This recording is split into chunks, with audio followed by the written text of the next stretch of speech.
Hi everyone, welcome to my YouTube channel.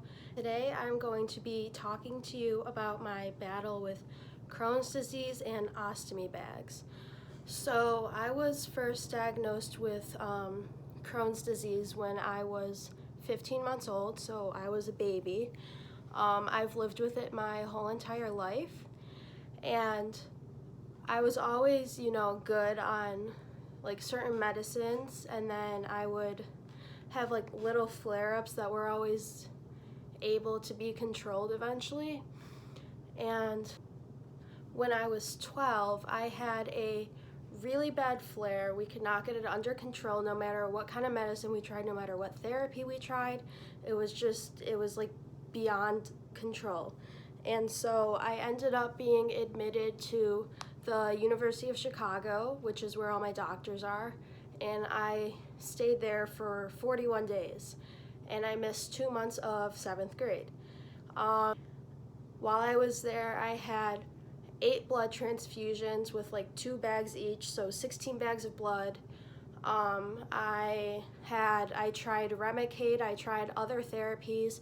Nothing was working for me. I had red blood cell tags, I had MRIs, I had CAT scans, CT scans, and we just like could not find anything. And so I remember the day the surgeon came in and talked to us about ostomy bags. Actually, they didn't even talk to me. They talked to my parents, and my parents were the ones who told me. And I just remember crying because, as a teenage girl, thinking about having like this weird thing on your body, that's not ideal. And so I ended up having basically my entire colon removed, and I was living with an ostomy bag at 12 years old. And it was, okay. I figured out how to hide it because I could not find a way to be confident. I would wear, like leggings, I would wear sweatpants, I would wear like really long t-shirts that look like dresses, and none of my friends knew about it.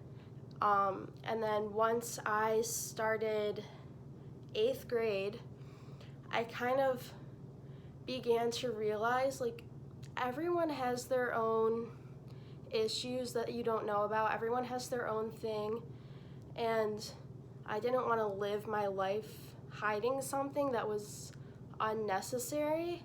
So I kind of just said F it, and when I was with one of my friends, we were at their pool, and I asked her to take a picture of me in my bikini so I could post it on Instagram, and I'll insert it right here. And that was the first time I had ever shown anyone my bag. I had ever posted it on social media. I had ever felt even somewhat confident in like the past year. And it was just really, it like felt like a big weight was just lifted off. Like I didn't have to hide this anymore. I didn't feel the need to like close myself up to the world, and it just felt really, really good. While I still had my ostomy bag, and after that picture was taken, I gained the confidence to join my high school swim team. I swam competitively. I started to wear clothes that I actually thought were cute. That was my style. I just gained a lot of confidence.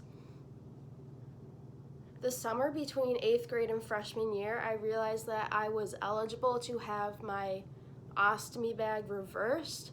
So between the summer of 8th grade and freshman year, I was diagnosed with colitis because they had never really seen disease in my small intestine. So I became eligible to have my ostomy reversed, and what that entails is 2 separate surgeries, one where they connect your small intestine to your rectum, and then one where they just put everything back together. So I went through those 2 surgeries, and the first one was in July, and then the second one was in November, and I just remember how happy I was to not have this thing on my body anymore. So after the surgery in November, I started to gain a lot of confidence. I also started to have some weird pain in my rectal area that we couldn't find we couldn't find a trigger for it. We couldn't find the reasoning behind it. We couldn't find like any signs of what it could possibly be coming from. Eventually I started getting these really bad pain attacks where I was just kind of unbearable, and I started getting nerve blocks kind of in like my tailbone, so that it would like block like the nerves like going down to like my rectum, and those would work for maybe like 2 or 3 weeks, and then I get another attack.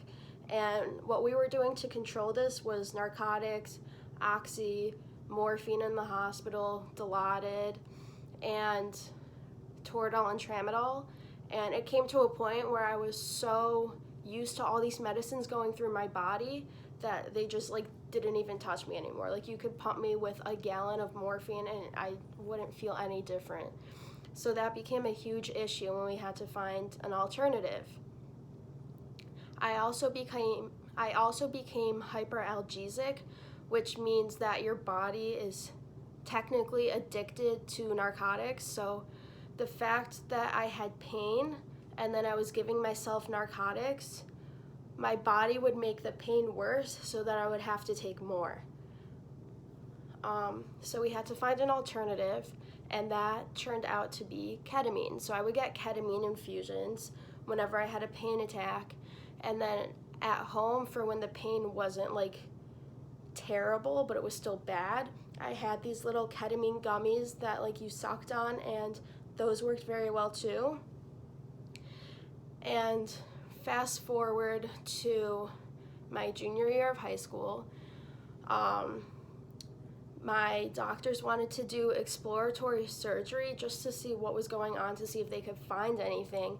And while they were doing that, they found a huge mass on the side of my pouch because there was a pinhole leak that was leaking bacteria. So they decided to give me my ostomy bag again so nothing would go through that area and it would heal. And at this point, I was told that the ostomy was temporary, like in 3 to 6 months it could be reversed again. So I had something to look forward to. And I was good. I was pain-free for about 6 or 7 weeks.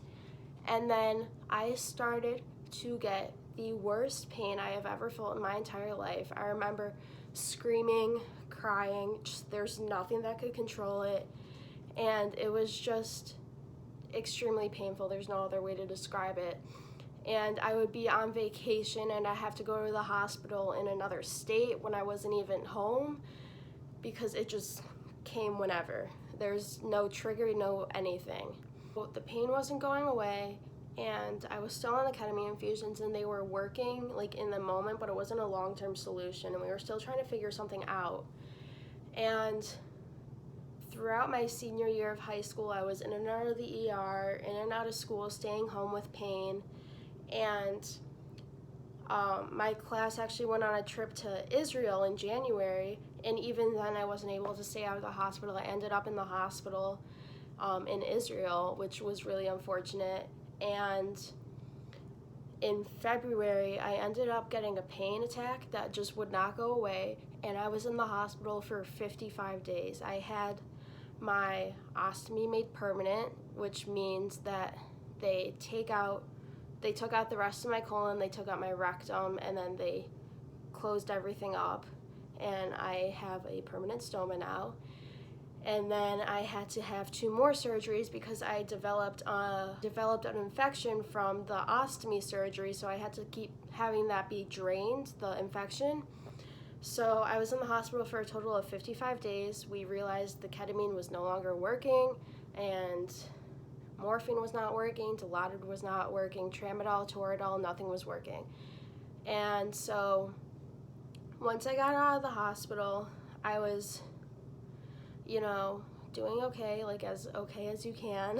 I was pretty pain-free for the most part until around May, and I went back in the hospital for a few days, and that's when I asked my doctor if I could try medical cannabis, and he agreed, and I started to take little chocolate edibles when I was having pain, and it's been a lifesaver. I've only had to take it a few times, which is really good. I've only had pain only a few times since my surgery, but the medical marijuana has been so extremely helpful and life-changing. So if any of you out there are having similar issues and are hyperalgesic and just don't know what to do, I would recommend trying medical cannabis and trying to get your card.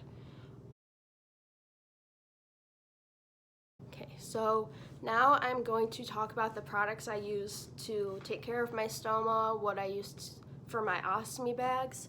So I use Hollister, and I know a lot of people have different opinions, but I like Hollister the best. It's the one that I've always used. So first, these are the wafers I use. I use the Sarah Plus ones, and my stoma is 1 1/8, so it's pretty small, which I'm very lucky. And then I use the Sarah Plus rings, just the regular rings, and I use 2 of them because my stoma is like pretty like collapsed in. So I'll take the wafer out, and then I'll put 2 rings on top of each other on the wafer, and then I'll use this paste, the Adapt paste, and put it around the rings just so like to have a better seal, just to be safe, you know. And then I just use the Hollister opaque drainable bags with the filter, which is a lot easier, I think, and I just tend to like the opaque more. I used to like the clear ones, but I just like the opaque more. And then whenever I change my bag and I'm removing it, I use the medical adhesive remover spray because I don't like the wipes. They're a lot more oily and it's a lot harder to get off your skin when you're trying to clean your skin, and it takes more time. So when I'm changing my stoma, I have everything set up, and I'll take it off with medical adhesive remover, and then I'll wipe it with gauze and water and just clean it, and then I'll stick the wafer on, and then I'll click the bag on. So it's for me at least, I know for some people it can take a while, but for me it's a pretty quick process. It takes me probably like 5 minutes max. So I've definitely learned to live with my stoma. I post pictures all over my Instagram, which I'll insert right here, and I've just learned to be confident. So thank you so much for watching. I hope you enjoyed this video, and I'll see you guys later. Bye.